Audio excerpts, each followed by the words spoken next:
Trustee Harvey? Here. Trustee Reeves? Here. Trustee Gaines? Here. Trustee Buffalo? Absent. Trustee Adams? We have a quorum. We have a quorum, so I'm sure Trustee Buffalo will be showing up here shortly. Public comments on closed session. I have an announcement for you to read. Pursuant to board policy number 2350, public comment may be limited to 3 minutes per person. All speakers who would like to comment regarding an item on the agenda must submit a public comment card to the board president or the recording secretary before the point in the meeting at which the agenda item is called. Public comment cards are available at the information table in the boardroom, from the recording secretary, or online. And we have no cards for discussion at this time, so at this point in time, the board will be adjourning to closed session until approximately 5:30.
Testing my mic.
Good. Good. Okay, we're now going to reconvene the public session. Roll call. Student Trustee Salazar Lara. Here. Trustee Harvey. Trustee Reeves. Here. Trustee Gaines. Here. Trustee Buffalo. Here. Trustee Adams. Here. We have a quorum. Thank you very much. I'll ask Trustee Buffalo to lead us in the Pledge of Allegiance. If you place your hands over your heart and face the flag and begin with me. I pledge allegiance to the flag of the United States of America and to the republic for which it stands, one nation, under God, indivisible, with liberty and justice for all. Thank you very much.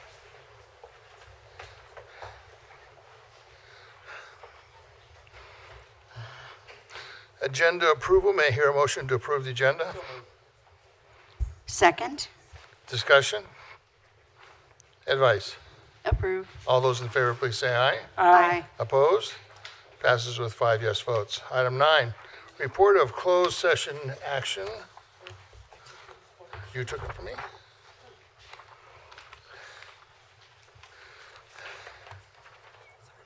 That's okay. Okay. In closed session by unanimous vote of 5-0 with the board members Adams, Buffalo, Gaines, Reeves, and Harvey, the board voting to approve a settlement and release agreement with Arch Insurance Company.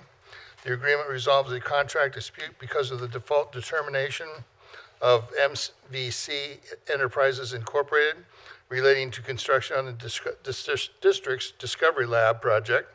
Under the settlement agreement, Arch Insurance Company, MVC's performance bond surety, will pay the district the amount of $1,600,000 in exchange for a waiver and release of claims. The action concludes the dispute and secures final resolution of the matter for the district. And I have no other reportable actions out of closed session. Public comment announcements. Pursuant to board policy number 2350, public comment may be limited to 3 minutes per person. All speakers who would like to comment regarding a matter on the agenda must submit a public comment card to the board president or the recording secretary before the point in the meeting at which the agenda item is called. Public comment cards are available at the information table in the boardroom, from the recording secretary, or online. I do have some comment cards for public comment. Eugene Hernandez. Speaking as an alumni of ABC and also a representative of the Antelope Valley Green Party, I would like to comment on the fact that there's a common misperception that all Latinos here in the United States are just recent immigrants or born in Mexico or born in Central America. As a matter of fact, we have a speaker coming in, Mr. Reyes, who speaks about this. But I'd like to correct the record. I am a second-generation Chicano. My parents were born in El Paso, Texas. I was born in El Paso, Texas. At the time when I was going to high school, we were the majority, U.S.-born Chicanos. And it was a minority, those of us, those who were born from Mexico or even rarer, Central America. Why doesn't this institution teach the history of the Southwest? There's many books that you could use.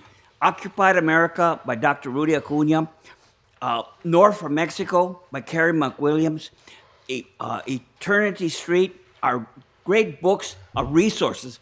It should be a requirement that all students learn the history of the Southwest, because we were here before anyone else except for the Native Americans. I think that it's a requirement that all students here at this college learn the true history of Latinos, Chicanos. And it's a mistake to ignore that.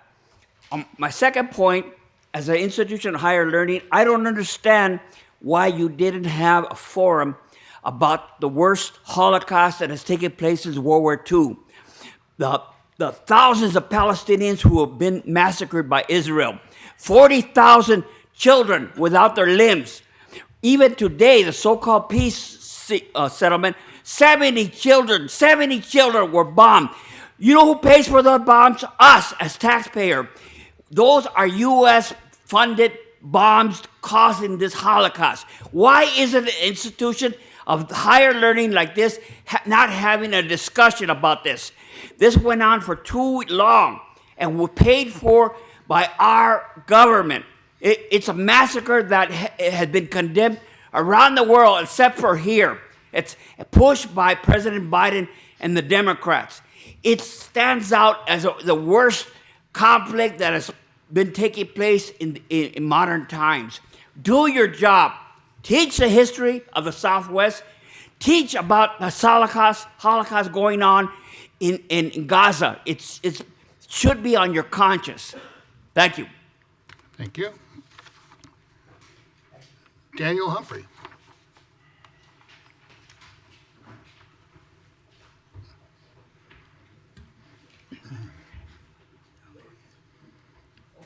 Hello and good evening.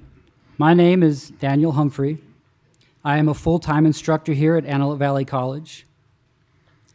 And last summer, I received an email from Hal Huntsman regarding the fact that 199 students didn't have their grades submitted on time. And I just wanted to take a moment to express my abject concern and to share a few thoughts.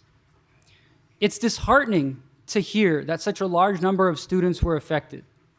And while I fully recognize that or there may be valid reasons why some instructors were unable to submit grades on time, the scale of this issue suggests a broader challenge that needs to be addressed. My concern stems from the impact that this has on students. Unsubmitted grades can create a ripple effect, delaying their academic progress, affecting financial aid, affecting their transfer, or even their graduation plans. And this, in turn, can place additional stress not only on our students, but on future instructors and the institution as a whole. As you know, Antelope Valley College has recently had to cancel courses due to low enrollment, something I actually experienced firsthand when my ASL 2 class was canceled this fall semester. When students face delays or barriers in their academic journey, it can absolutely influence their decision to continue with their education here. With this in mind, I would like to gently propose that faculty who are unable to meet grading deadlines without a valid reason be temporarily reassigned from teaching affected courses. I suggest that this is not a punitive measure, but it's a way to uphold accountability and to support student success. Finally, I want to affirm my support that students come first. These values deeply resonate with me, and I believe they should guide all of us in the decisions we make. I share this message with the hope that it contributes to a positive, constructive dialogue in support of our students and college community. Thank you for your time. Thank you. Cole Wolf.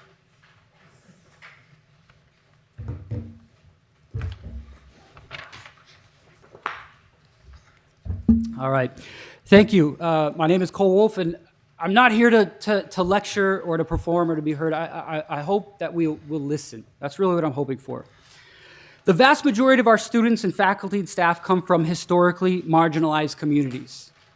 And that matters because we don't just have a fiduciary responsibility to help our students persist and to complete. We have a moral responsibility to ensure they succeed in an environment that protects their dignity and reflects their worth. And yet, we recently chose to lower the flag to half-mast to honor Charlie Kirk, a man who stood in direct opposition to nearly every value this institution claims to uphold. It's a man who spent his public life fomenting hate against women, against disabled people, against trans people, and against people of color. Then came the follow-up letter, which frankly was worse than the act itself. It tried to reframe this matter as a matter of beliefs and collegial disagreement, but that's a dangerous distortion. This is not a difference of opinion. This is about whether we choose to honor someone who actively worked to delegitimize and endanger the very students we claim to serve. This letter insists that we strive for unity and respect the rights of all individuals. But respecting all individuals cannot mean placing our students and their oppressor on the same moral plane. Order in the audience. To equate intolerance and equity as equally valid beliefs is a false equivalence and it's dangerous. We're told also in this letter that we're bound by a presidential proclamation, but that's also false because presidential proclamations are symbolic, not binding. We had a choice and we chose wrong. We could have stood with integrity. We could have stood with what's right. We could have stood with our students. Instead, we bent the knee to political convenience and to fear. And in doing so, we honor a man who mocked the marginalized, spread lies about educators, and weaponized hate under the guise of free speech. This guy stood against everything we're supposed to defend here in public and higher education, truth, inclusion, and the belief that every student deserves dignity. To suggest otherwise is disingenuous at best and deceptive at worst.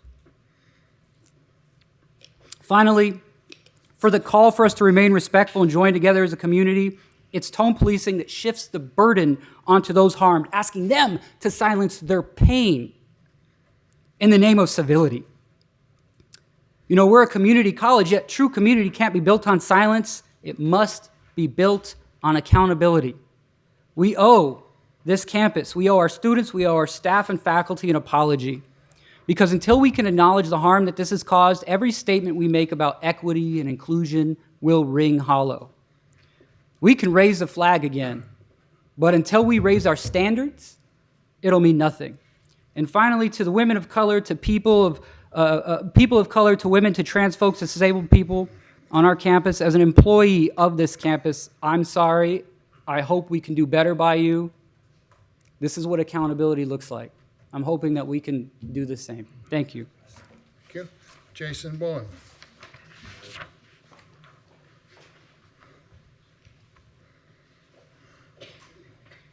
I have to leave shortly. I have a class at 7, so after I share my remarks with you, I have to just walk out. I didn't want it. It might look rude. I don't like being rude.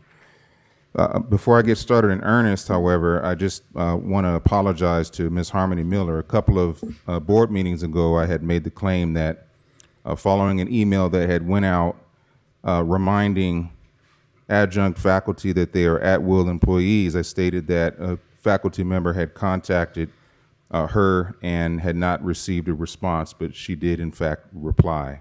So I'd like to apologize for that oversight. I was not aware of that, so I spoke according to what I understood. However, I need to do better with my facts. So I'm always trying to make sure I have the correct facts. Most of the time, I'm right. Good evening, trustees, President Adams, and members of the AVC community. I want to begin tonight by highlighting something that fills me with pride. Our football team. They're off to a phenomenal 5-1 start. The energy on the field is inspiring. Players flying through the air to make catches you'd expect to see on Sunday night television. The excitement around the team has been contagious. Students, employees, and community members are coming together to cheer them on. It's a beautiful thing to see. Athletics at ABC aren't just about competition. They give our students and our community a sense of hope, optimism, and belonging. I bought a season pass. They got me, and I encourage everyone to come out, fill the stands, and support these young athletes who represent our college with heart and discipline, and more importantly, serve as examples and role models for us, or for me anyway. Turning to tonight's agenda, I want to acknowledge 2 items that stand out to me: the side letters between the Antelope Valley College Federation of Teachers and the district, one concerning Professor George Shala's bank leave and retirement, the other allowing a qualified instructor who is an administrator to step in for the Philosophy 110 sections this fall. These agreements reflect something that deserves recognition, a process rooted in professionalism, mutual respect, and collaboration. While my past and current remarks have often focused on areas needing substantial improvement, tonight I want to emphasize what's working well. The MOU process has been a genuine bright spot.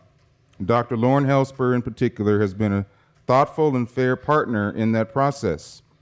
That doesn't mean the discussions have been easy. Negotiations really are, but they've been conducted in good faith. There's been listening, compromise, and at times, late evening conversations, some of those with President Zillette, where both sides remain committed to finding common ground.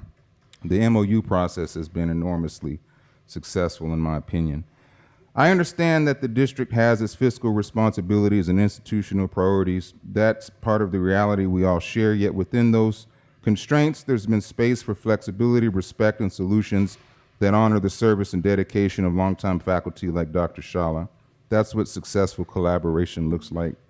My hope tonight is simple, that the same spirit of fairness and partnership that has characterized the MOU process continues to guide us in all of our interactions, in negotiations, in governance, and in service to our students. When we approach one another in good faith, everyone benefits, the employees, the district, and most importantly, our students. Thank you. Thank you. Moving on to item number 11, clarification. Hal Huntsman.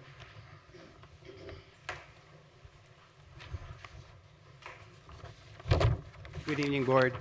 Last month, when the clarification item came on the agenda, I fully expected the board or some member of the panel to address some issue of fact that had occurred at the previous meeting or some previous meeting, but that wasn't what happened.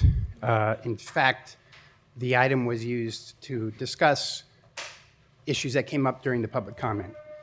I think this is an inappropriate use of the term clarification, and that this is an inappropriate item on the agenda. If the board, well, let me say one more thing, a little bit more about that. I did a little research, and as far as I can tell, it's not strictly illegal, but I do think it violates the spirit of the Brown Act at least, because the idea is that the public will know what's going to be talked about, and we don't know. So I recommend, if the board wants the president or any other member of the administration to respond to comments that the public is making after public comment, that the item say that. Then the public knows what it is, and I think it would be much more appropriate. Thank you. Thank you. Pamela Ford.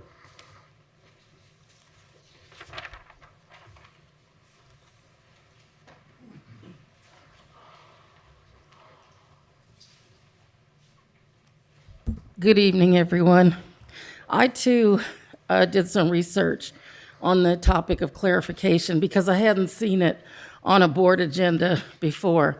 And I made a few phone calls to people who would know to kind of get clarification. So according to what I've learned, board members are encouraged to ask clarifying questions during or after such presentations. And clarification can arise in response to public questions. And then the information is supposed to be brought back and discussed at the next board meeting. But clarification, the purpose of clarification, from what I understand, is not to chase what people are saying or comments that the public makes. And I think it does borderline on the Brown Act. So I would be interested to know, not tonight, what the board's perspective of clarification is, why it's on the agenda, because the tenet of the Brown Act is for public agency to know what is happening, and that's why the agenda is made. And that's why it's confined to discuss only as what is on the agenda, so they can be prepared and respond. You can ask questions about something that was said for non-agenda items, but you cannot comment on an item. You have to bring that back to the next board meeting, from what I understand. Now, I could be wrong.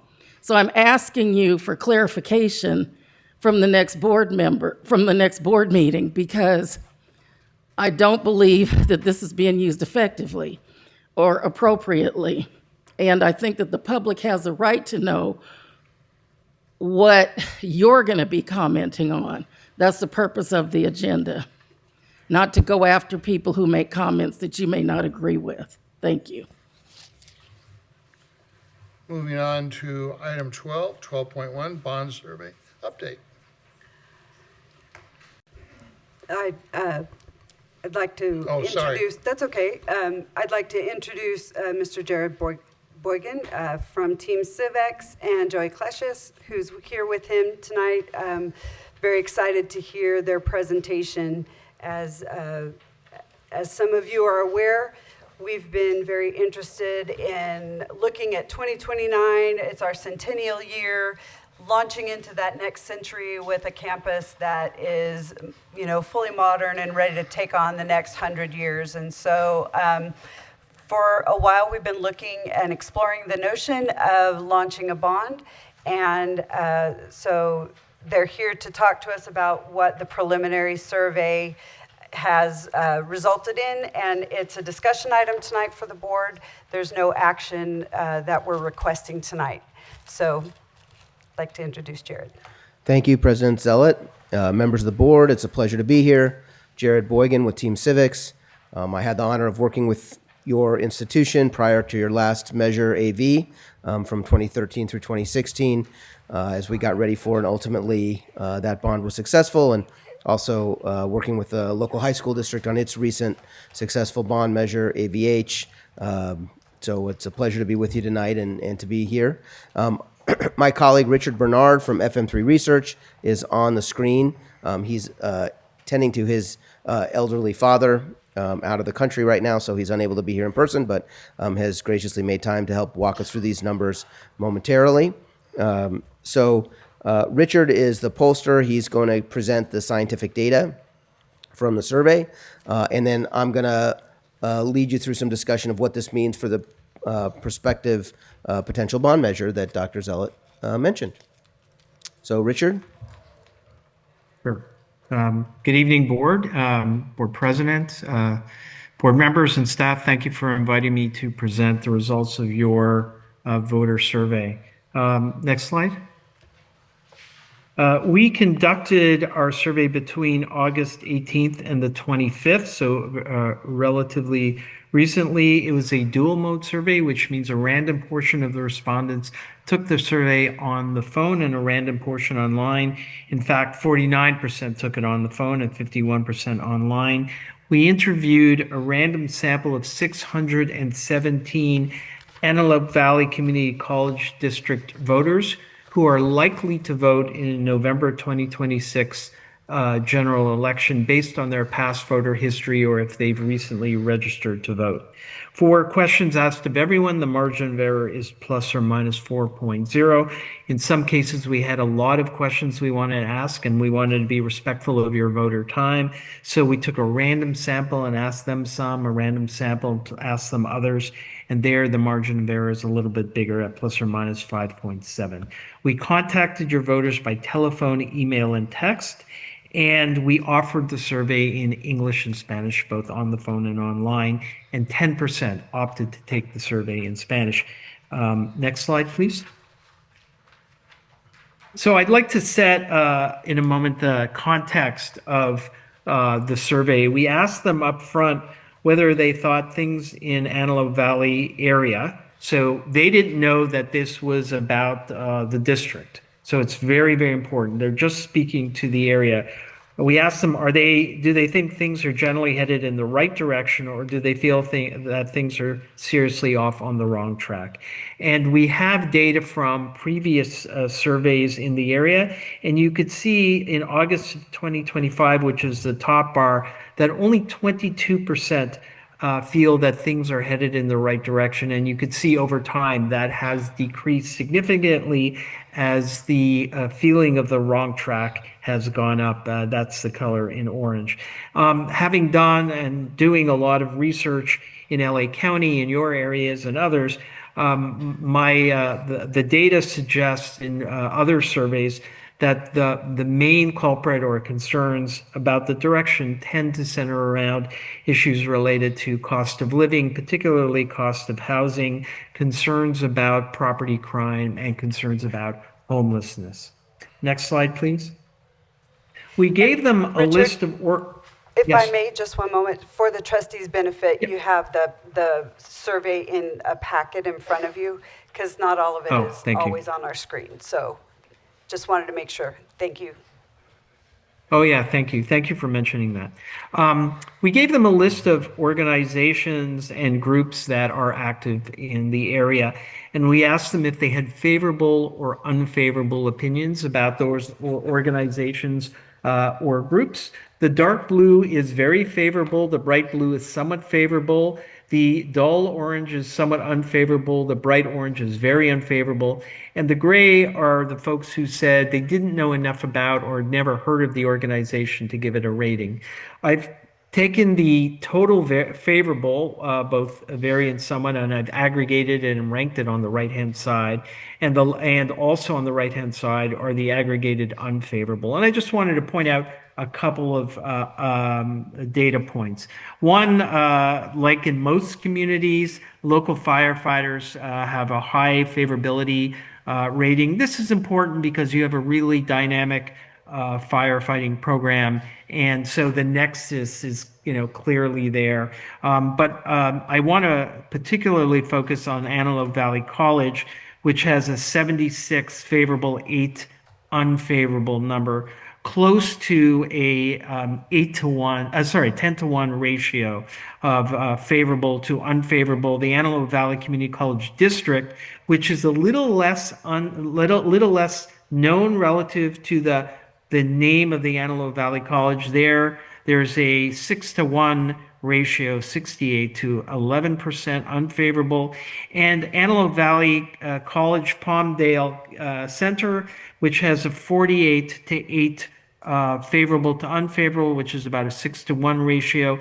Note there's still a significant percentage of folks who do not know enough about that organization. Next slide, please. And I'll just I wanted to, yeah, please. I'll just add quickly as we move from this slide to the next one.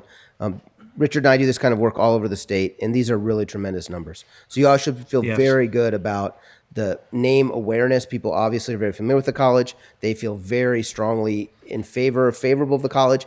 And usually we do see a drop when you talk about a college and the district which runs the college, because the difference really is just government, and everybody's a little bit skeptical of government. Like all good Americans, that's what we're taught.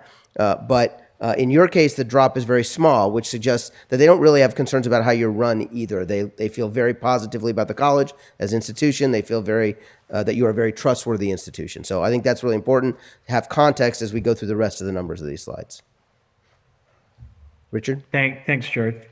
Yes, I want to revisit the Antelope Valley College, their favorable numbers, but look at that with respect to folks who either have taken a course at the college or have a family member who has, or both.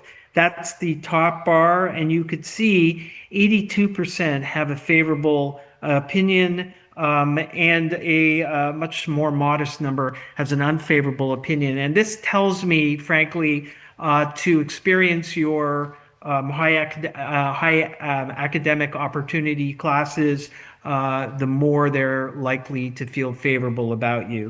And even the folks who have not attended the college have a very strong favorable to unfavorable number, though, of course, there is a little bit more than a third who don't know enough to offer an opinion, which explains the percentage of folks who didn't know about the college. But really strong numbers, again, particularly if they've gone to your college or know someone who has.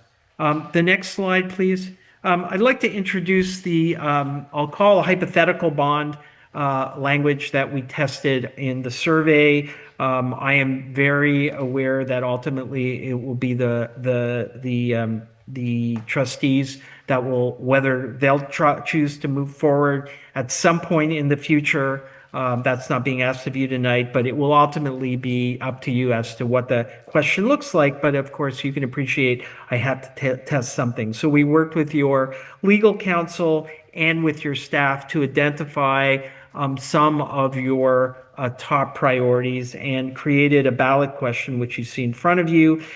Based on your financial experts, you have the ability to levy $25 per 100,000th of assessed value, which is a bond of 449 approximately million dollars, and it would generate $24.9 million annually. We presented this question to them, and then in the next slide, we asked them if there were an election today, would you vote yes in favor or no to oppose? If they said they would vote yes in favor, we asked them, is that definitely or probably, because we want to know the intensity of the support, that definitely yes percentage. And if they said no, we asked them, is that definitely or probably no, because we want to know the intensity of that definitely no, the folks who said, I'm not there, I'm not interested in supporting it.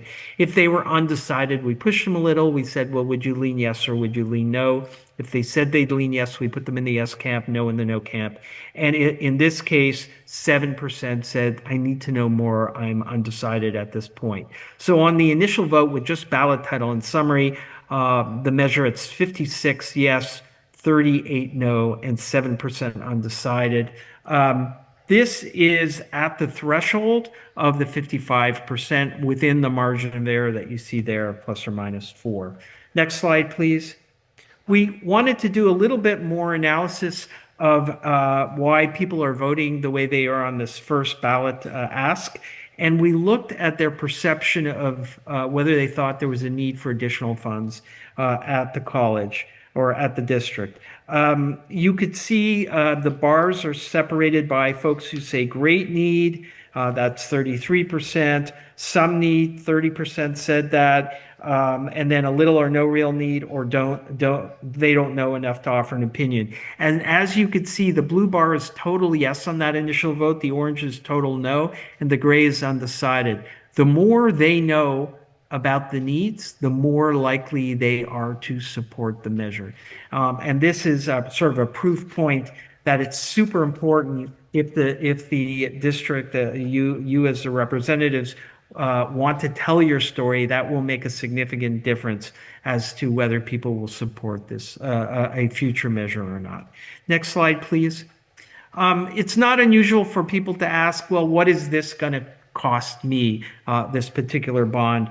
So we looked at the median assessed value. This is not market value, it's assessed value. And we calculated it to be about $72 a year. And we asked them, knowing that, if they would vote yes or no in favor of the bond, or yes in favor or no to oppose. And you could see support drops. The left-hand side was that initial vote that I just talked about a moment ago. Support drops when they hear it's $72 a year.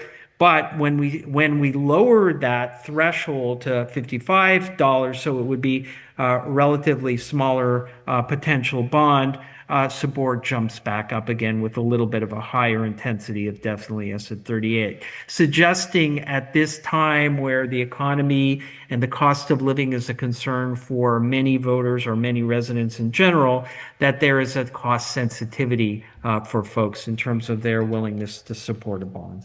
Next slide, please. I'm now going to move into a list of 3 slides because we wanted to get a sense of what your voter priorities are. Ultimately, if and when you choose to move forward at some time in the future in a potential measure, you will have a very long, a detailed bond list of projects that will accompany the ballot question, but the ballot question is limited to 75 words. So we want to be able to identify what the top priorities of your voters are. So we gave them a random list of elements that either were bricks and mortar, because a bond you can only spend money on bricks and mortar, upgrades, repairs, infrastructure, and also aspirational outcomes. If you do X, this great outcome will come of it. And we asked them, regardless of whether you support the measure or not, how important would it be to include this as part of the bond measure? You could see that the first colored bar is extremely important, followed by very important, and I've aggregated the extremely or very important on the right-hand side. The top items, for the most part, this is the first of 3 slides, deal with careers and jobs, training folks for careers and jobs. The lead item, and I've seen this in other Antelope Valley surveys for other educational institutions, skilled trades. Number one item in terms of extremely or very important to prepare students for skilled trades. And as you walk down that first slide, you'll see various framing of high demand jobs and careers, healthcare, 21st century jobs. That is what they see as the primary function of your community college, though there's certainly other things as well. Next slide, please. Right. As and we go down. I'm sorry, Richard. Okay, just go ahead. quickly. Go ahead. Sure. One thing that this slide points out to us is when we think about bonds and capital facilities improvements, what's important to voters is not improving buildings for building's sake, but what the buildings allow us to do educationally. And so that's a really important thing that in the future for the next potential bond measure for the college, that we keep in mind what your voters feel like there's a need to do are improve and support improvements to those facilities that support these kinds of jobs and careers, right? So job readiness, skilled trades, healthcare jobs. To the extent that you're doing that, they see that as very important in the community. Those are the kinds of projects that they would see you have a need for money in order to improve and continue providing. Next slide. Go ahead, Richard. Thanks, Jared. Sorry, I can't see you, so you'll just have to interrupt me whenever you think it's appropriate.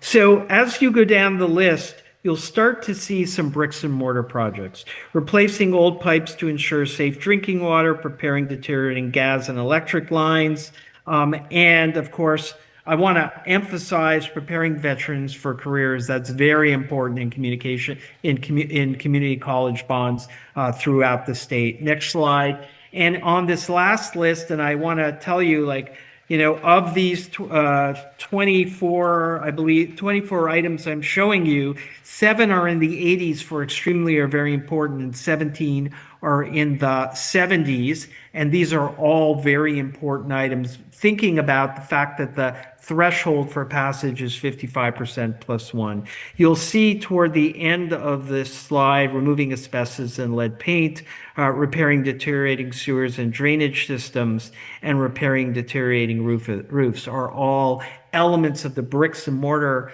in addition to the important programs that you offer to train students for careers and jobs.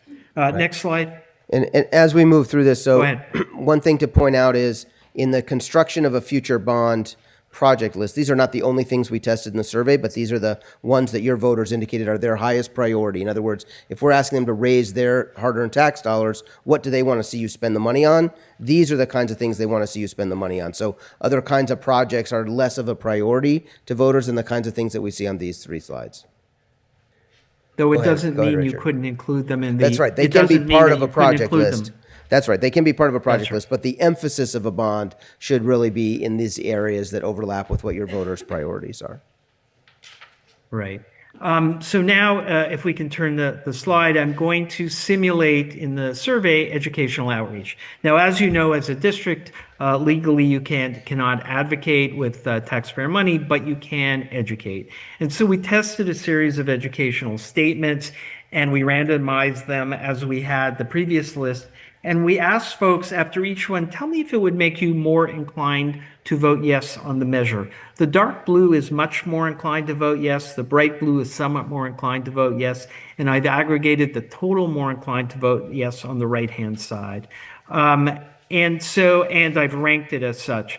Now, the words in the parentheses are the themes, so I'm not going to spend a lot of time reading 12 messages to you.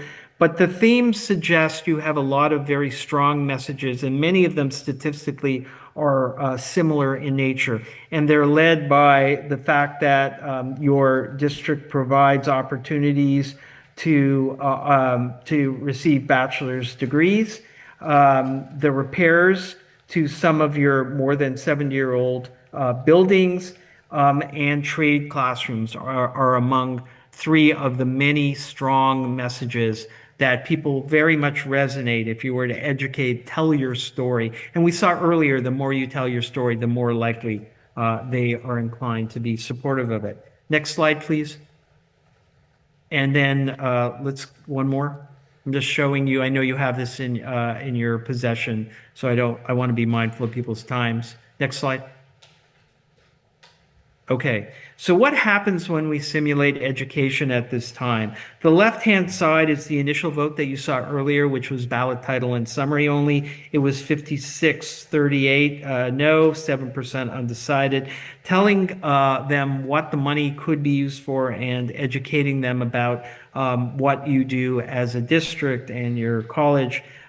Support, and we re-asked the same ballot question. Support stays statistically the same. Intensity moves up 4 points, so just at the end of the margin of error. You still remain in contention, but you have no wiggle room. It would be a very razor thin likelihood of support at this time.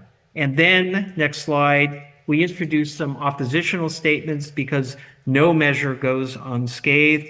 And in that, we reminded them about the cost of living, that it's quite high now, and this is not the right time for some folks to get their taxes raised. We also sort of used the perennial argument that you have enough money. We hear this in all government agencies, as Jared had mentioned before, and that if you just cut waste and inefficiency, you would have enough money to do many of the projects that you've listed in the bond. And then we re-asked the ballot question that you saw earlier. So reminding you, the initial vote was 56 yes, 38 no. After education, it was 55-36, but a high water mark on the definitely yes at 36%. And then with those number of critical statements, support drops to 47 yes, no is at 43%, a 7% drop in intensity of definitely yes, and an 8% drop in the critical no. You are below, the measure is below the margin of error for success, below that 55+1 threshold. Next slide, please. And then I'll just do some concluding comments. The opportunities, 3 out of 4 have a very positive impression of Antelope Valley College. And to Jared's point, we don't see this as often in community college districts, or let alone school districts. It's a very high level of favorable impression. By 6-to-1 ratio, voters rate the district positively, though there is a percentage of folks who still don't know enough about you. There's an opportunity there. Those who've attended your college or had family members attend give it a much stronger favorable rating. 82% give it a favorable rating. Among those familiar, 2-to-1 voters believe the district has done a good job managing its finances, and nearly a 4-to-1 ratio believe the district has kept its promises repairing and upgrading the college. Preparing students for skilled trade and high demand jobs and career, as well as some of the bricks and mortar projects such as providing safe drinking water, top the rank of priorities of the bond. Next slide, please. Support for this measure at the threshold required for passage in the first vote. There is support in the first vote, but it's not resilient as we move on in the survey, and suggesting that this is not the time to pursue a bond for 2026. And I'd like to take a moment, based on the data and your electorate, the likely November electorate of 2026, to suggest sort of the context of why we see this. Only 2 in 10 believe that things in the valley are headed in the right direction. Again, we didn't ask specifically on that question about the district. They're just their general malaise about the economy, homelessness, perceptions of property crime sort of often will lead the list in LA County as top issues. And the Valley is no exception. If you look at the 2026 electorate, it includes a higher percentage of Republicans, white voters, and 65 plus voters relative to a presidential election. Often these demographic groups are more fiscally conservative than others, making any measure in the Valley, particularly a measure like this, a little bit more challenging, regardless of what institution or city or special district one is. I'll just remind you that Measure AV and AVH were both approved in presidential elections in 2016 and 2024, respectively. Jared, do you want to close it out? Yeah, thank you, Richard. So I've just got one slide here, and then we are available for questions. As Dr. Zealot said, this is a discussion item, so we're happy to answer questions about the survey data. This slide is a description of the process of preparing a potential bond measure for the ballot. In our experience doing this on over 600 ballot measures throughout California in the last 30 years, we have found that public agencies who follow this process have a high degree chance of success because they have understood their community priorities, they've acted with transparency, and they've created ballot measures that match what their community wants to see. Districts that skip steps, have a harder time. So what you see on this slide on the far right are activities that happen at the very end under the yellow column. And these are campaign activities that the college may not support itself directly, although members of the college community can certainly volunteer on their own time, using their own resources to support that kind of thing. Those are campaign activities, and all of us are veterans of political campaigns, and we know about yard signs and precinct walks and those kinds of things. But the three sections under the blue arrows, those are things that agencies can and do undertake on their own prior to the official vote. You'll see at the bottom of that third column, which is a future time at which this board would be asked to potentially place a measure on the ballot. All these things that can be done prior to that prior to you being asked to place something on the ballot. The first section is called testing a measure, and that's what we've done here, right? We've talked about testing. And with this testing, we're identifying, could a measure be possible? And as Richard said, in the current economic climate, this particular measure at this size that we tested, really feels like it's a stretch for that to be ready for 2026. With the economic concerns in your area, the cost of living, the size of the measure that we tested, there's enough affordability concerns that we have some hesitation about our readiness for 2026. Again, none of this is about people's perception of the college. They really, really approve strongly of the college and the work you're doing. They see no problems with the way the college is run. They feel positively about the way it's governed, the way it's fiscally managed. Those are not the issues here. These are external issues contributing to people's willingness to entertain a bond of this size at this time.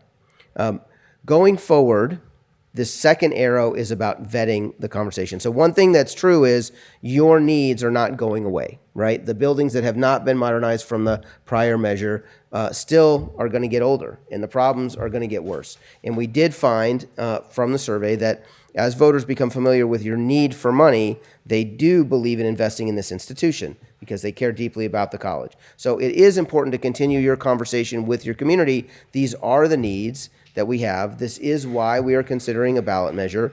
We would, want to focus on continuing to prepare students for up-to-date careers in aerospace and skilled trades and healthcare and all these things. And we have to make sure that our facilities that teach those programs are up to date. So continuing to have that conversation with your community and continuing to hear questions, doubts, concerns, and to answer those questions all the way through.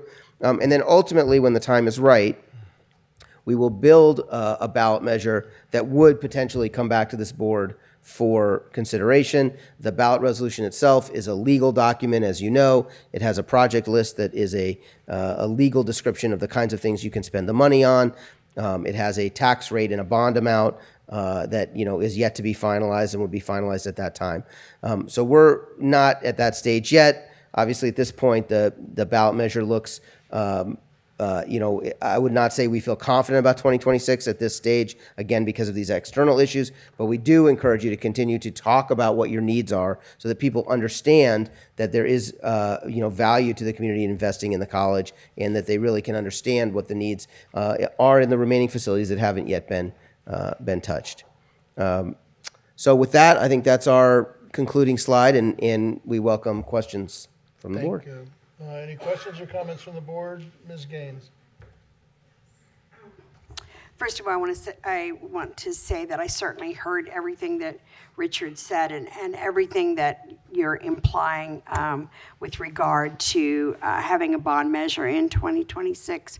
However, that said, I am also a little concerned because if the primary concern of our community members is not necessarily what we are doing here at the college, but what's going on in the world around us, who's to say that it's going to be any better, if not worse, in 2028? There's a strong possibility of that. And that concerns me if we wait much longer, because prevailing wage is going up. The cost of construction goes up from one week to the next. So has that been taken into consideration at all? I think that's a very, fair point. I think one other factor that would be a difference between 2026 and 2028, Richard alluded briefly to this, is it's a presidential electorate versus a gubernatorial electorate. And the Antelope Valley is one of those communities where there's a large difference between the number of voters who turn out in a gubernatorial election and the number of voters who turn out in a presidential election. That turnout difference can sometimes be 25 or even 30 points in the valley. That's not true in every community. And as that electorate gets bigger, historically in the Valley, it tends to get younger. It tends to get a little bit less conservative. And so we have found in the past that ballot measures like this tend to do better in the Valley in those presidential elections. For example, your last measure, we originally started looking at it in 2013 in hopes that we could do it in 2014, which was a gubernatorial election. It wasn't quite ready at that time for prime time, and we ended up going in 2016 and obviously being successful. The high school district with its recent bond ended up being on in a presidential election. So there's some past evidence to suggest that a 2028 electorate, just because of the demographic differences that go into that electorate, might make a more favorable time. Thank you. Mr. Reeves? How did you develop the questions that you asked on the survey? Richard, would you like to take that one? Sure. Well, yeah, I'm happy to. You should know that my firm's been around since 1981. We've worked with districts since then and have the best track record in terms of community college districts. So we have just general background, and we worked with your staff, and they helped us identify the district priorities, and we reviewed your facilities master plan. We worked with your financial experts and your legal counsel to draft something that was legally permissible. And we've also incorporated not only our learnings from other community colleges throughout Southern California, but as well, my firm, specifically me, and in conjunction with Jared and his firm, have done work in a number of educational institutions in the Valley. And so those all were taken into consideration in the drafting of the questions. Okay. Were half of the people you interviewed homeowners, half renters? What was the ratio? Sure. Happy to share that with you. This was a question asked of them. We asked them if they own a single family home, own a condominium, rent an apartment or home, or rent or own a mobile home. 69% own a single family home. And if I add 4% to that, which were condominium owners, 73% were property owners, residential property owners. Okay, thank you very much. My pleasure. Did you expect the outcome to be any different? We are seeing steak is $41 a pack for a family pack. So did you expect the outcome of your research or your study to be any different than what you found? Well, we never know until we do the study. We are doing the studies all over the state in different communities, and we see different numbers in different communities. I do think your point is well taken, and it does suggest these results on this survey suggest that here in the AV, people are feeling the pinch a little bit more extremely than maybe folks. I mean, it's affordability is the number one issue all over California right now. We are still seeing lots of surveys come back with measures that are, more viable than this one particularly looks like right now. So we do have to do the survey in different communities to see what the numbers show. But I think your point is well taken, which is affordability right now does seem to be a very big deal in the Antelope Valley, and people are adjusting to that. Thank you. Any other questions or comments from the board? Thank you very much. Excellent presentation. Our pleasure. Thank you for having us. Thank you. Moving on to item 13, consent agenda. At this point, may I ask for a motion to approve the consent agenda by unanimous consent? Thank you. Second. Thank you. Any discussion? Advice? Approve. All those in favor, please say aye. Aye. Opposed? Passes with 5 yes votes. Action items. 14.1, approval of resolution number 2526/06 for authorizing the disposal of obsolete modular trailers. May I hear a motion? So move. Discussion? Advice? Approve. All those in favor, please say aye. Aye. Opposed? Passes with 5 yes votes. 14.2, approval of the 2025-1098T processing agreement with Maximus Federal Systems Incorporated. May I hear a motion? Second. Discussion? Advice? Approve. All those in favor, please say aye. Aye. Opposed? Passes with 5 yes votes.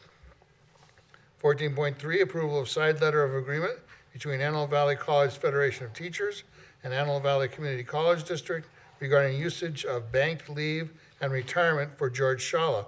May I hear a motion? So move. Discussion? Advice? Approve. All those in favor, please say aye. Aye. Opposed?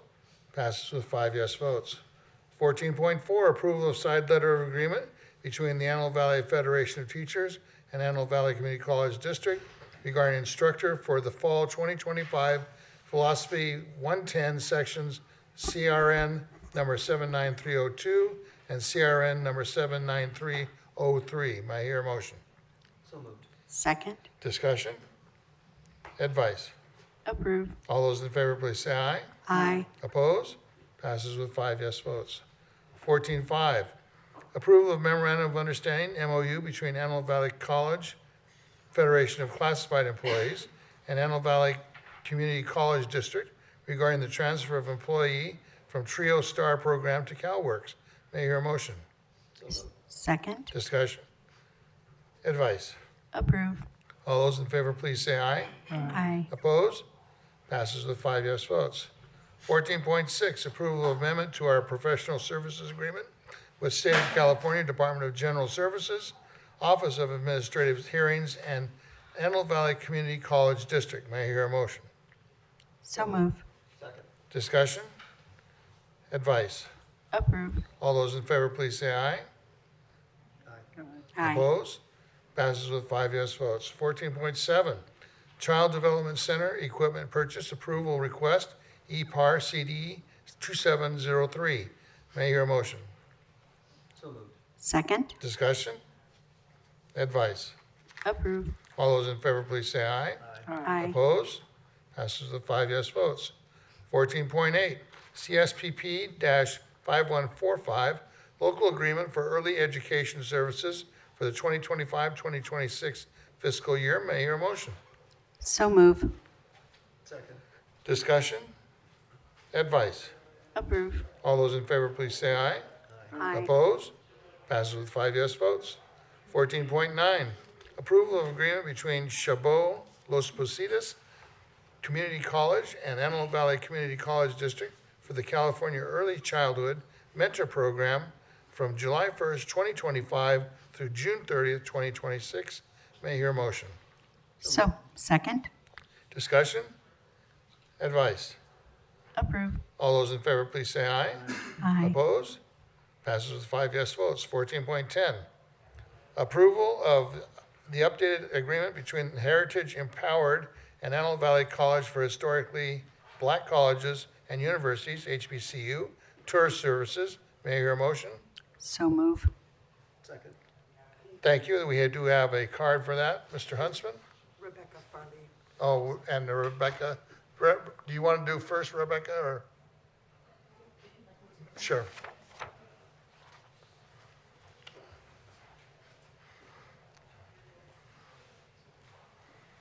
Good evening, Board, President Adams, President Zillett. Thank you so much for your time. You may be wondering why you're seeing the Heritage Empowered contract coming back to the board this month, and so I wanted to provide you with a bit of an update from the time our first proposal came forward and then received board approval. In that short period of time, the price of flights increased. And so we had to bring it back because the total cost of the trip has increased by $150 per student. But I will say that that actually coincided with some other really great moves. So at the end, or as we were looking at how do we make sure that this trip is accessible? The budget was being finished up by VP Brar, and we were able to identify some carryover funds from last year that were unspent. So you'll notice that also the funding sources on this particular proposal show that we'll be splitting the cost between two accounts here at the college, 50% through the Umoja account and 50% through the equity account, and that will alleviate the expense to the students for this year. The idea is that we will move forward with fundraising attempts for future college trips, both for an HBCU tour and also an HSI tour that we will put into place for this spring and then next spring, but that will give us a longer on-ramp to do fundraising for these types of experiences for students. That'll give us an 18-month on-ramp to begin to gather funds in that way. We encourage everyone to visit our foundation website where there's a QR code where you can go ahead and make a donation if you'd like to, anyone in the community or board. And we really are looking forward to expanding these opportunities for students, HSI tours, HBCU tours, as well as increase tours to campuses across the state of California. Allowing students to be able to see a campus in advance of their transfer decision is really important. And so we're excited for this opportunity to expand access. Thank you. Thank you. Mr. Huntsman?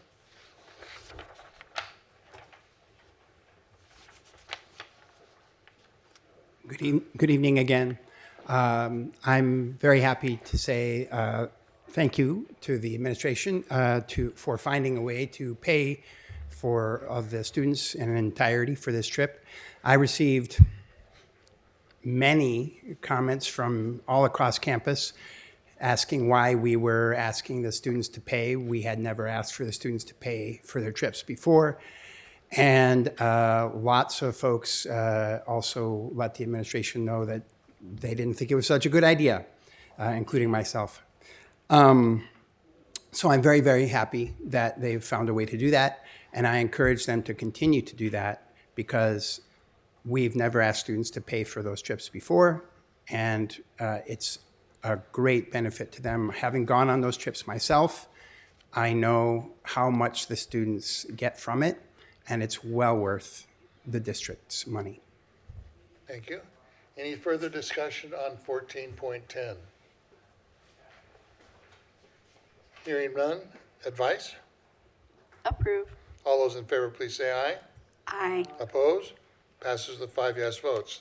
Item 14.11, approval of annual funding for Educational Credit Management Corporation Services, fiscal year 2025-26, existing multi-year agreement. May I hear a motion? So moved. Second. Discussion?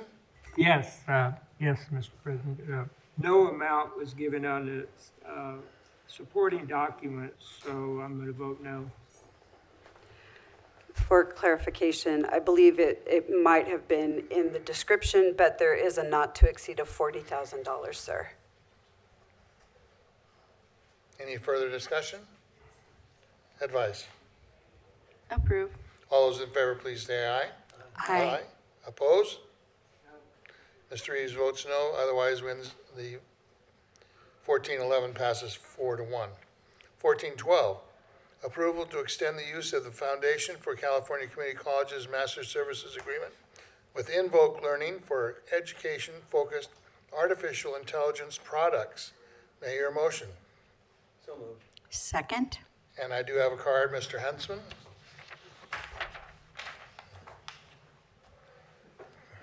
I apologize. I promise it's my last card. So I have no problem with this contract. I support the college investing in educationally focused artificial intelligence products. Trustee Adams, that was an impressive saying it. It's difficult to say all those words in a row. But I do question the appropriateness of using equity funds to pay for the contract. I don't understand the connection. I do understand that AI products are helpful to all our students, and certainly that's what equity is about. But I just fail to see the connection, and so I would like, if possible, to have a justification for that. Thank you. Any further discussion on item 14.12? We can give a clarification. If the board is interested, we can make the connection for you. Rebecca, would you like to discuss how this is related to institutional research and effectiveness?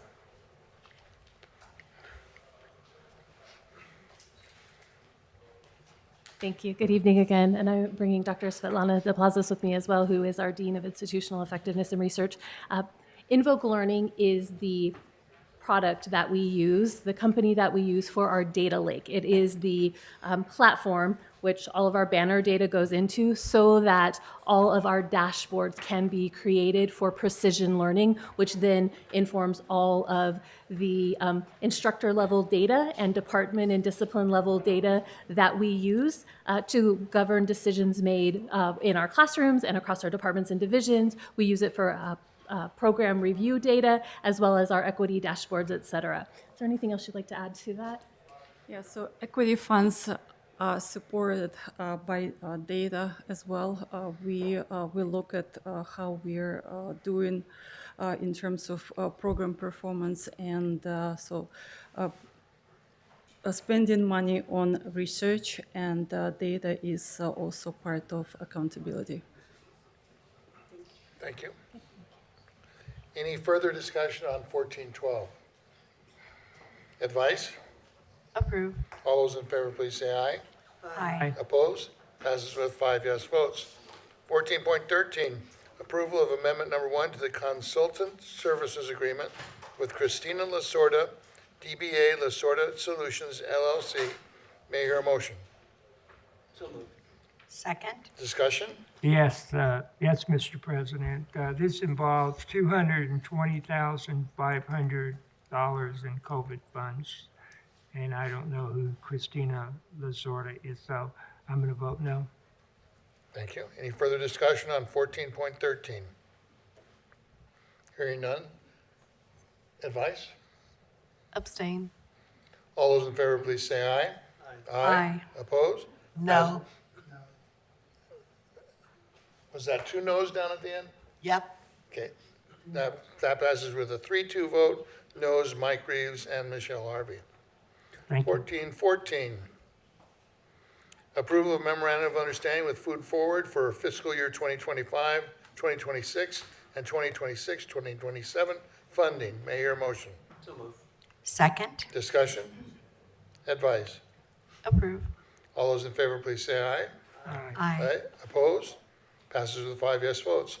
Item 14.15, approval to award the contract for request for proposal number ABC 2025-2026-2 to Jovanese Incorporated for student housing support services. May I hear a motion?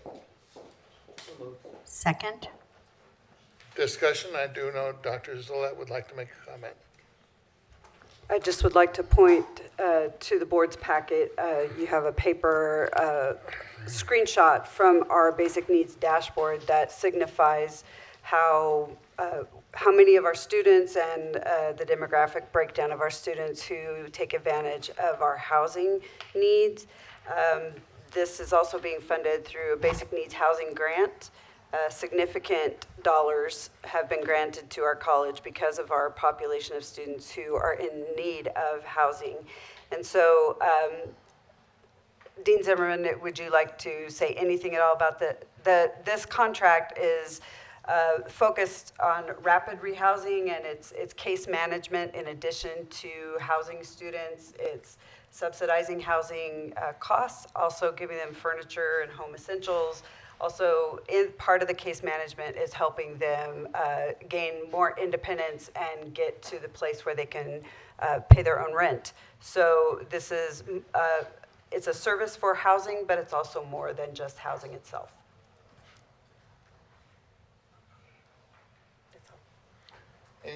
Mr. Reeves? We talked about this earlier. I'm just interested, do we outreach to other social agencies to help us in this project? I'm going to defer to Dean Zimmerman, who has the total down low for you. Well, this is probably one of the most exciting days. I've been wanting this for so long, to have some support from a company that really knows how to work with college housing. We currently work with Antelope Valley Partners for Health. They've been very, very helpful. You might have seen a contract a while ago with the city of Lancaster. that came in, and they have given us 4 homes. Fortunately, one of them needs some construction. The air conditioning and the heater's not working. So we have 3 homes that the city provides, and then Antelope Valley Partners for Health works with those students, and currently with all of our students who we help do rent support that President suggested. We want to expand that. We want to be able to do this bigger and better, and Hovness has worked with a number of other community colleges. They have a single point of contact that does all of the HMIS and the MIS reporting that will help with our basic needs and our reporting to the Chancellor's office. It's important that we do this. This funding needs to be very clearly communicated. I just did the report, and I know that we can serve so many more students. Right now, just to give you a little bit of numbers, we have 1,716 students who have asked for basic needs, and we are still in October. That is for this year. 271 of them have asked for some type of housing support. We have been able to support about 195 to different degrees. That's using our community partners, using Valley Oasis, who is our lead in the community, and all of our veteran support services, all of our other housing providers. Hovness will come in and will be able to do something that we cannot do, and that is a master lease agreement. We might be able to find an apartment for a student, but they don't have the credit background, they don't have the history, they don't have a good record. And Hovness can come in and do that with on their liability, to be honest with you. It protects the district a great deal. We can put a student in the hotel and move them right into some housing much quicker than we at the college can do that.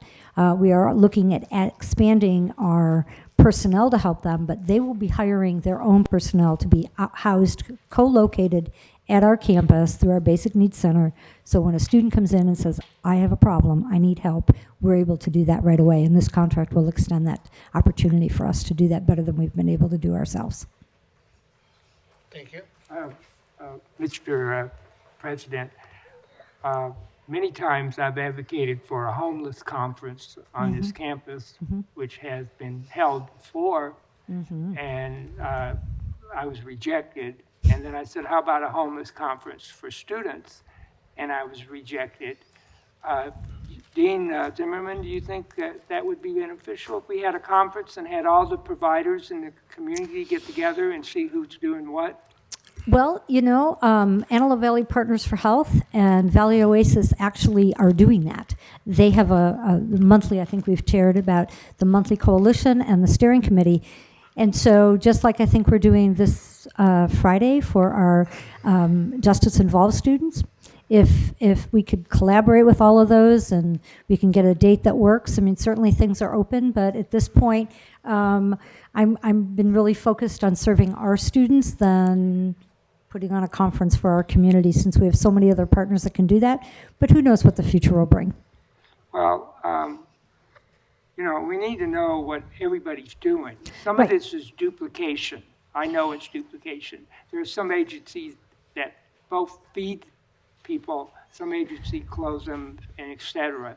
I just think it would be beneficial if we had all the providers in the valley in one room and figured out who does what. Before we allocate any more money in our program, let's find out if someone else is doing it or can do it and help us, so all the burden doesn't fall on the college, which our primary goal is to educate students. Thank you. Any further discussion? I just have a quick question. How do we decide? I understand that the city has given the properties, if I'm correct, and we're going to use those to house students as they need it. How will we decide who goes where, who gets the help? What does the triage letter look like? So let me tell you how we do that. The city actually pays for those, and Antelope Valley Partners for Health does the intake. Okay. So we have a list, 271 so far. We go through.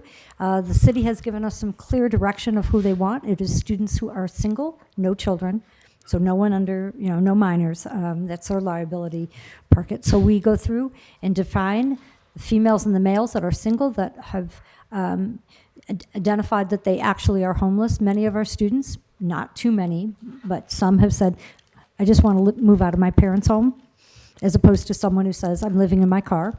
Right. We prioritize those that actually have no resident. And then we do a triage with Antelope Valley Partners for Health. They do that intake, do a budget, work with them and see if they have any other options. Some of our students, they are shared housing. It's a room in a shared house, and some people go, no, I just want my own apartment. And I said, well, we don't have one. And so sometimes they just say, I pass. But we look at the most severe based on what they tell us about their living situation and their concern.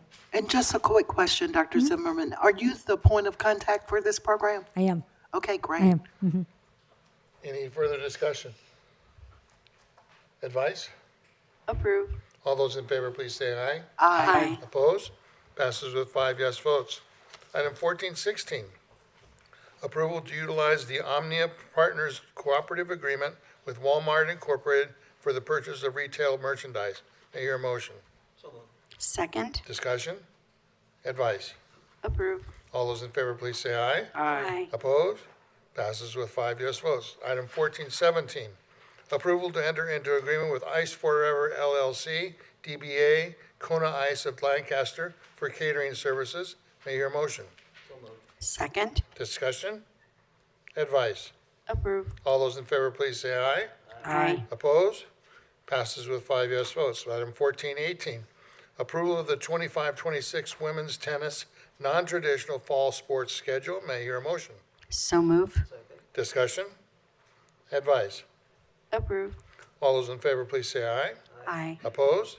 Passes with 5 yes votes. With the board's indulgence, I'd like to combine 14, 19, 20, 21, 22, and 23, as they all deal with purchase of medical products, services, and supplies. May I hear a motion? So move. Second. Discussion? I want to make a point that no budgetary amount is given on any of these items. Further discussion? Advice? Approve. All those in favor, please say aye. Aye. Opposed? Passes with 5 yes votes. Item 1424, approval to utilize the Sourcewell Cooperative Agreement with L.N. Curtis and Sons for the purchase of self-contained breathing apparatus and breathing air systems with related equipment. May I hear a motion? So move. Discussion? Advice? Approve. All those in favor, please say aye. Aye. Aye. Opposed? Passes with 5 yes votes. Item 1425, approval of memorandum of understanding between Antelope Valley Community College District and NGC Northrop Grumman to support AVC's AFAB program. May I hear a motion? So second. Discussion? Advice? Approve. All those in favor, please say aye. Aye. Opposed? Passes with 5 yes votes. 1426, approval to enter into an agreement with Glow House Enterprises LLC for DJ draping and/or photo booth with print services. May I hear a motion? So move. Discussion? Advice? Approve. All those in favor, please say aye. Aye. Opposed? Passes with 5 yes votes. 1427, approval of the 2026, 2027, and 2027, 2028 academic calendars. May I hear a motion? So move. Discussion? Advice? Approve. All those in favor, please say aye. Aye. Opposed? Passes with 5 yes votes.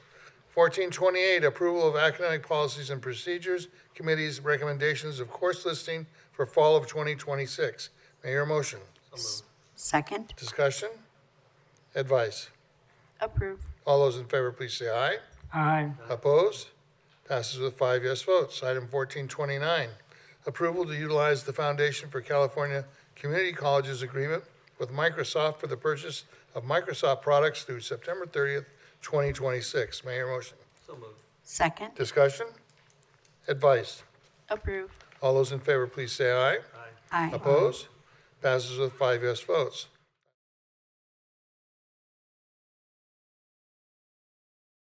All those in favor, please say aye. Aye. Opposed? Passes with 5 yes votes. Item 14.32, approval to utilize the Los Angeles Unified School District piggyback agreement with NextMod Incorporated for the purchase of modulars. May I hear a motion? So move. Discussion? Yes, Mr. President, we are disposing of some module trailers And here we're going to buy some module classrooms. What's going on, President Bill? The two that are in the disposal earlier on in the agenda items, those are smaller portables and not suitable for the use that this one is going to be put to. So this is a larger 40 by 60 modular that's going to be placed out at Fox Field and utilized for lab space for our aerospace programming. And so the other modulars are not suitable for that. And they were donated to us in the first place, so we didn't pay for those modulars initially. Okay, thank you. You're welcome. Any further discussion on 1432? Advice? Approve. All those in favor, please say aye. Aye. Opposed? Passes with 5 yes votes. 1433, approval to dispose of surplus obsolete supplies and equipment. May I hear a motion? So move. Discussion? Advice? Approve. All those in favor, please say aye. Aye. Opposed? Passes with 5 yes votes. 1434, approval to utilize the Foundation for California Community Colleges Master Services Agreement with Waxy's Enterprises LLC for the purchase of janitorial and sanitation supplies and equipment. May I hear a motion? So move. Discussion? Advice? Approve. All those in favor, please say aye. Aye. Opposed? It passes with 5 yes votes. 1435, approval of professional service agreement between High Desert Auction and Antelope Valley Community College District to handle obsolete equipment auction. May I hear a motion? So move. Discussion? Advice? Approve. All those in favor, please say aye. Aye. Opposed?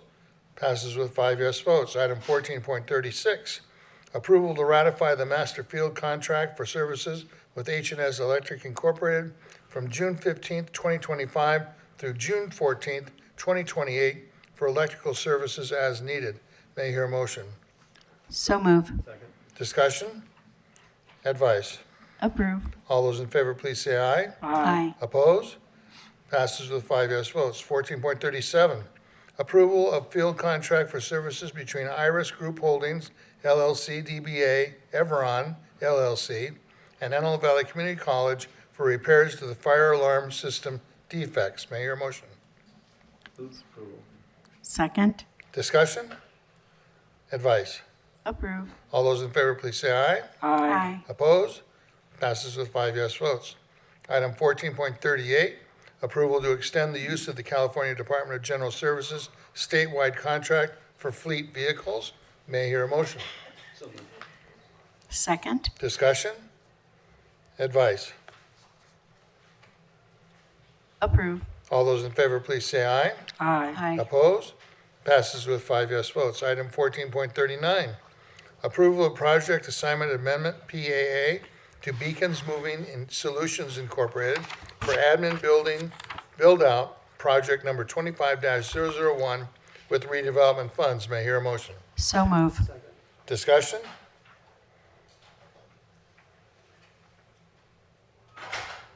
Discussion?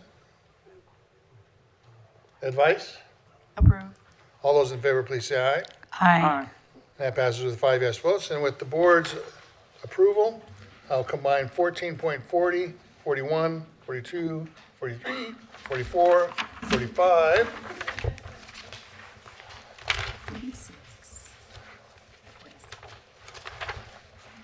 46 and 47, as they all deal with major AV funds.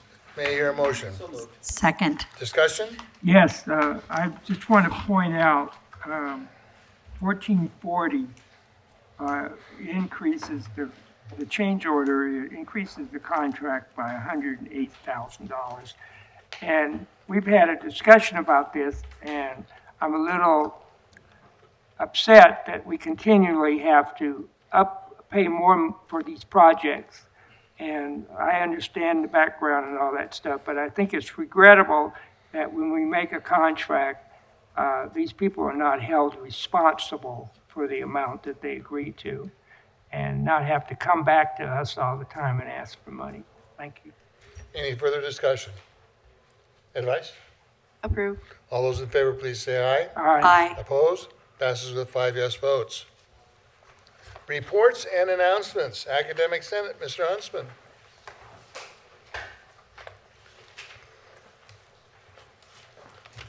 Good evening, trustees, President Zealot, Ms. Shuttlecorp, and I do see you there, Mr. Wang.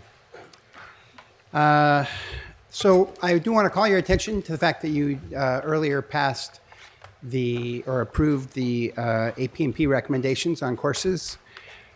I have called to your attention their work before, but between state mandates and regular updates to courses, they are working through hundreds of courses and programs this semester. It's actually a little bit like inhuman, to be honest with you. I don't really know how they're doing it. And this month, you might notice, they usually meet on the second and fourth Thursday of every month. This month has 5 Thursdays, and they're going to meet on the 5th Thursday because they just have that much to do. They don't get paid extra to meet on that extra day. They're just doing it because it needs to get done, and I just really want to celebrate their work and appreciate them. I also really want to celebrate the work of a beloved faculty member, as I usually do. Tonight I want to talk about John Wanko. John has been at the college for many years. He is a counselor in the Office for Students with Disabilities. He's a caring and compassionate counselor and wants to help every single student that he meets with. His colleagues call him a prime example of an OSD counselor and an invaluable part of that office.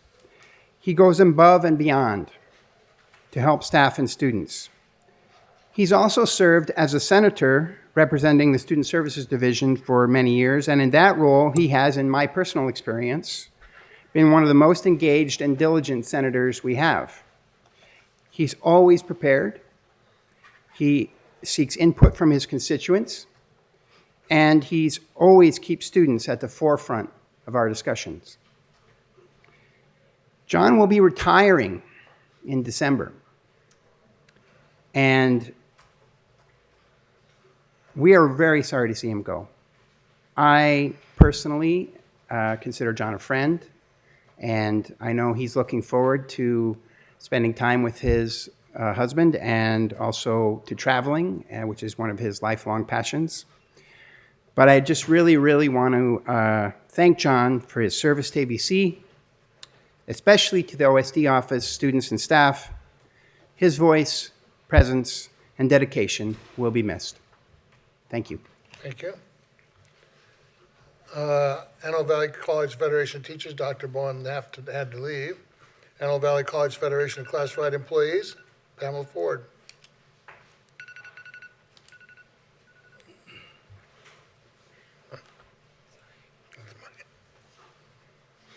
Good evening again. I, too, want to thank you for finding a way to pay so that the students didn't have to pay to go on the, I always get this wrong, HBCU tour. I don't think they haven't, and they shouldn't have to in the future. I'm also pleased that CPAWS has been delayed because this has been difficult for our students, and it's been difficult for the staff and the faculty to have to deal with it. And it's created a great imposition, so I'm pleased that that's straightened out.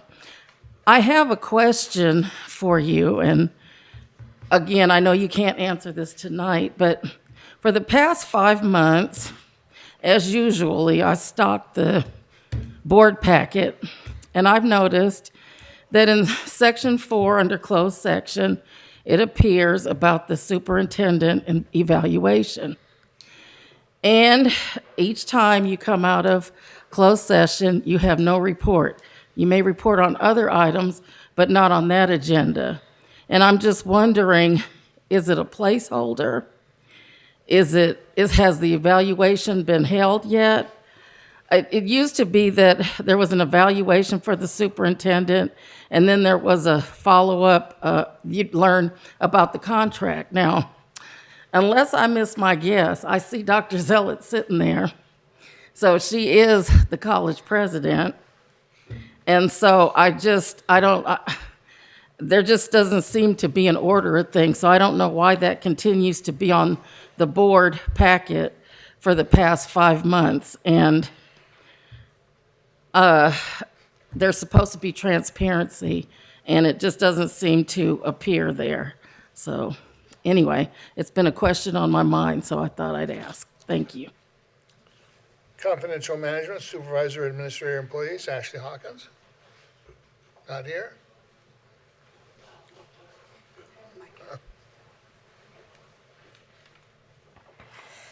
Buenas tardes or noches, depending on if it's your bedtime yet.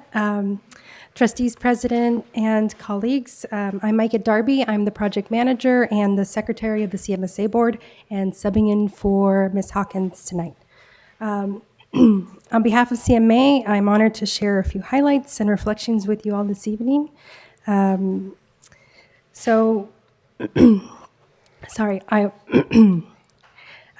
As we gather today, we also recognize that we're closing the Hispanic Heritage Month, observing Undocumented Student Action Week, and reflecting on yesterday's Indigenous People Day.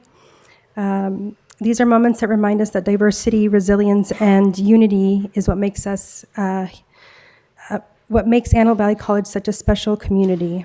Within CMSA, we've had the same spirit of growth and collaboration. By the end of this academic year, 30 of our members would have completed the ABC Leadership Academy, marking more than half of our group. The milestone reflects our shared commitment to professional development and continuous learning. We're also working on expanding leadership and growth opportunities for all CMSA members to continue strengthening our collective capacity and support for student success. So I just wanted to thank the board and the Exec Council for your ongoing support, and thank you so much. Have a great evening. Thank you.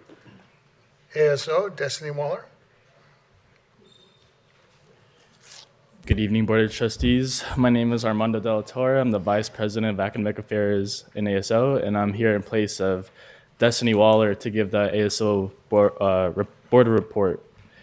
So to start off, on September 30th, we hosted School Night Bites, where we had food trucks come on campus and sell food. And it was a complete success. The food was phenomenal, but also we had amazing energy with students gathering together, dancing on the dance floor, and even security was getting in on it too. And so we really felt that this captured how we wanted the community to be viewed and really come together here on ABC. And on October 9th, we held our ASO pep rally in partnership with EOPS, CalWorks, and other student support programs as part of a Game of Life event. The Game of Life gave students a chance to engage in real-world financial literacy, learning how to budget, manage expenses, and prepare for life after college, all through an interactive but fun activity. During the pep rally itself, the cheerleading club brought incredible energy with their performance, which really boosted school spirit before the football game against Victor Valley. It was great to see students, staff, and clubs all come together in celebration. To keep the celebratory spirit, ASO will be attending AV Alta Night on October 17th, joining President Zealot at the game. To celebrate midterm season, ASO will be holding movie night at the Hub on the 20th to the 23rd, showcasing festive movies for the spooky Halloween season. On October 28th, ASO will be holding a trunk or treat event where clubs and programs have been invited to come and decorate their cars for Halloween. This event also coincides with School Night Bites, so there will be plenty of food, music to go around, and overall just a good time for the community. There will also be a costume competition on October 29th in front of the Library Plaza, and that is all. Thank you for your dedication, your help, and patience, and see you soon. Thank you. Antelope Valley College Foundation, Diane Knipple. Good evening, Board. This is Fall Into Giving, month of October. So our campaign is about halfway gone. We do have a matching sponsor. Guardian Capital is a new company in town building the townhomes and apartments at 30th Street and Lancaster Boulevard. I've been working with them to try to help connect them to the aerospace industry so that folks know that there's some great new housing that's here, and it is lovely housing. So I really appreciate them stepping up into the community and supporting us. So for every dollar that is given, it's matched by them. So we're about halfway through. I'm not going to share any numbers yet. We have a goal by the end of the month to have at least $10,000. And this would be at the choice of anybody of what they want to give. If they want to give to basic needs, to a program, to a scholarship, that's where it is. And I just want to say thank you to all those that have already given for this campaign. We're getting quite a few payroll deductions, which is new. So I'm glad to see that, or some ones that have been upped. So I really appreciate the community here in the ABC community support. And lastly, I have great news. For the 10th year in a row, we have a clean audit. Yes. Yes. I have to thank my staff, particularly Emily Moulton, for ensuring to keep our books just right. The business services team is with us as well. So I'm proud to say I've been here 10 years. We've got 10 straight audits, so something's going right. Woohoo! Any questions, comments? Okay, thank you. Thank you. Office of Superintendent President, Dr. Zillette. Before I begin my comments, Hal, I want to thank you for bringing up John Wenko. He is a fabulous human, and I have to say, when his retirement crossed my desk, I actually sat back in my chair and had tears come to my eyes, and I called him and I said, John, I'm not signing this. But then I realized, everybody gets to move on to that next chapter. So we will definitely miss John, and I wish him and his husband all the best. With regard to CPOS, thank you for bringing that up, Pamela. CPOS is a program, a requirement from the federal government that all of our students' financial aid be based, that the courses are on their program of study. It's been a problematic implementation, not just at Antelope Valley College, but many, many colleges. Because this is a federal requirement, we're fairly certain that no one's going to be looking at Antelope Valley College in the near future, since I don't think anybody's in federal offices right now. And so we're pushing pause on that so that we can make sure that we get the implementation straight, so that our students get the maximum amount of their financial aid. Julie, please don't put that in the paper, okay? Thank you. I appreciate that. I appreciate you, Julie. So good evening, trustees and student trustee. Today we welcome the first real rain of fall, and while some might find moving about in the wet weather an inconvenience, I find this a beautiful renewal of nature that inspires renewal of thought and actions. As we enter the latter half of fall 2025, the entire campus is working feverishly to attain the strategic priorities put forward by the board for this academic year. In the board handout, they have a screenshot of our FTES and enrollment that is showing where we all are this fall. During this month's virtual town hall, there was time for virtual small groups to discuss how the campus is working to move the priorities forward, and we captured this information for future reference.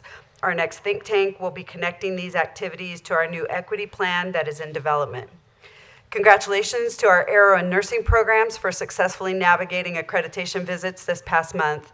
Our colleagues who performed the site visits were incredibly helpful, attentive to our programs, and offered strategic advice for us as we move forward into the later stages of the process. Special thanks to Deans Clinton Hoke and Stout, Alfred Brubaker, Rocio Heasley, Marisa Latuno, and all of the faculty who contributed to the BRN visit. These external signs of excellence signal this institution's commitment to the best in programming and learning support for our students. Yesterday was the deadline for the governor to sign bills into law, and there were several that we have been focusing on. The governor signed 795 bills, and he vetoed 123 bills. I regret to say that AB 1400, which would allow a pilot program for community college baccalaureate in nursing, was among those vetoed for the second year in a row. While this is disappointing, it is not unexpected. One helpful piece of legislation that was signed into law is AB 323, which allows us to use strong workforce dollars for internships and work-based learning to promote the degree to employment pipeline. The budget forecast for next year is as mixed as this week's weather. Currently, California's revenue is about $4.5 billion above projections. However, LA County hits its tax filing deadline tomorrow. If the majority of residents filed early, that projection will drastically even out. For now, there is no projection or idea about COLA for next year, as COLA is based on federal data points that are currently unavailable. This could provide for an interesting budget process if the federal delays are lengthy. All this means that we must give time for the federal government to open up and information to come in. There are many upcoming events this week, so please check the events calendar. And I want to make sure to highlight the AVC night at AV Alta on Friday, the 17th. Make sure to get your tickets and wear your AVC gear to show Marauder pride. Despite the stormy weather, we're focused on the task of serving students and making this institution better every day. Thank you. Thank you. Board member comments. Student trustee. I just want to say I'm very, very glad that AVC is able to fund the Umoja trip. I know how excited the Umoja students have been to go on that trip, so very happy for them. Thank you. Ms. Ari? I just hope everyone has a good evening. Thank you. Mr. Reeves?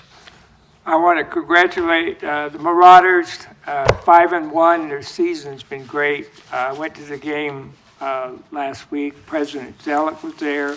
Director Ashley Hawkins was there. It was a heartbreaker. We lost by 2 points, but our record is 5-1 this year. We have 3 more games, another one home, and it's just great. Last season it was like 0-9. We should be very proud, and the team should be very proud of what they've done this year. Thank you. Thank you. Ms. Gaines? I just want to say that I too am very excited that we are able to fund all the students who are planning to go on that trip without them having to worry about, coming up with their portion of the fees and maybe not being able to do that. So I think that's really great on our part. And I'm also very excited about the football team. I have a grandson on the team, I have to say. And I thought long and hard about doing this, but I think they deserve a shout out. I'm very pleased with my son and my daughter-in-law. They've been feeding the football team at the home games. I think that was their 4th game that they provided dinner. So that's very special on their part. And just a shout out to my son Jerry and my daughter-in-law Christy they love doing it. So yeah, thank you. Thank you. Mr. Buffalo? Well, congratulations to the football team. They're doing pretty well. And certainly the volleyball team is also doing very well. So we're doing well in the fall sports, and that's a good thing. Also, I'd like to say the Dodgers won tonight 5-1. Okay, our next board meeting is November 10th, and we are done. Thank you very much.